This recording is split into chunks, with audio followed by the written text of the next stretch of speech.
It's election year in America. By many estimates, it will likely be a 2020 rematch, Donald Trump versus Joe Biden. The Republican pool has seen a lot of contenders.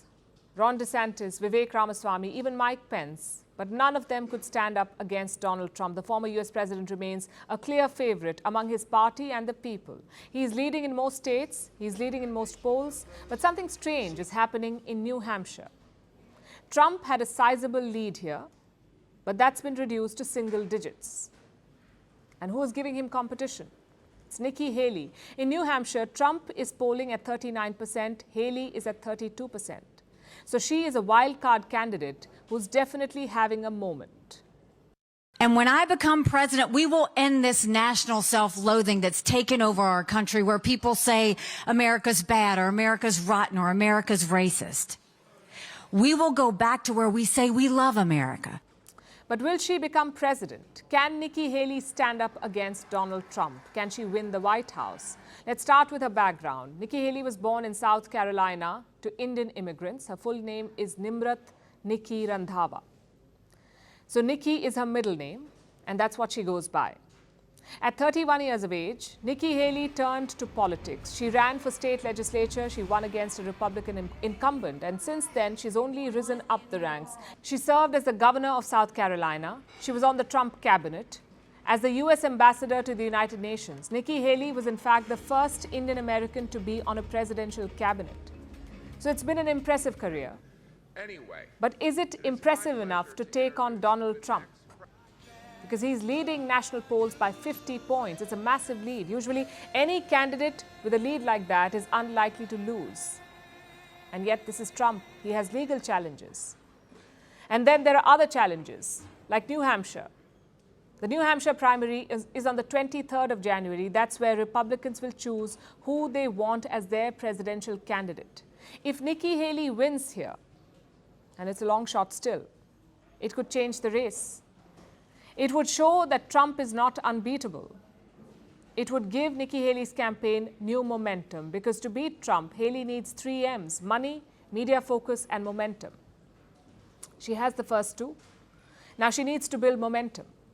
And Donald Trump realizes that, because in the last 2 weeks, he has taken a lot of digs at Nikki Haley in particular. His campaign has been targeting her. He's talking about her in rallies. He's questioned the citizenship status of her parents. So the attacks are on, and it's likely because Trump feels threatened. Nikki Haley has been in the pocket of the open borders establishment owners her entire career, and she's a globalist, you know. She likes the globe. I like America first. The people in this room like America first. But for a moment, imagine this. Nikki Haley gets the momentum. Trump drops out. She becomes the Republican candidate. What happens then?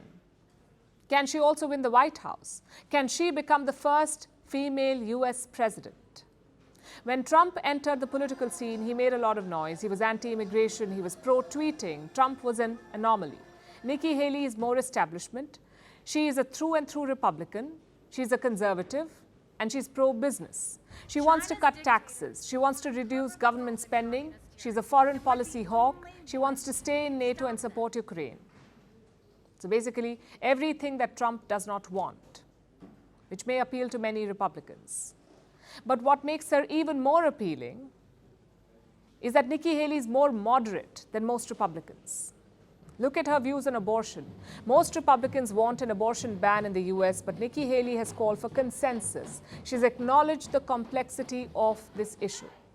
It is the right thing that unelected justices no longer decide this, and it's in the hands of the people. I appreciate that Texas went more on the pro-life side, but as we go through this, listen, my heart broke for her because I had trouble having my children. The states are now going to have to look at these, because what we don't want to see is a woman with a rare condition having to carry a baby until term. This makes her a middle ground candidate. She's practical, she doesn't do anything out of the blue, and she's not in her 70s. So for many swing voters who like neither Biden nor Trump, she could be the go-to candidate. And that can help her take some lead in this race. But again, will it be enough to take down Donald Trump? We'll find out on January 23rd. If Nikki Haley does win New Hampshire, it could change the Republican presidential race.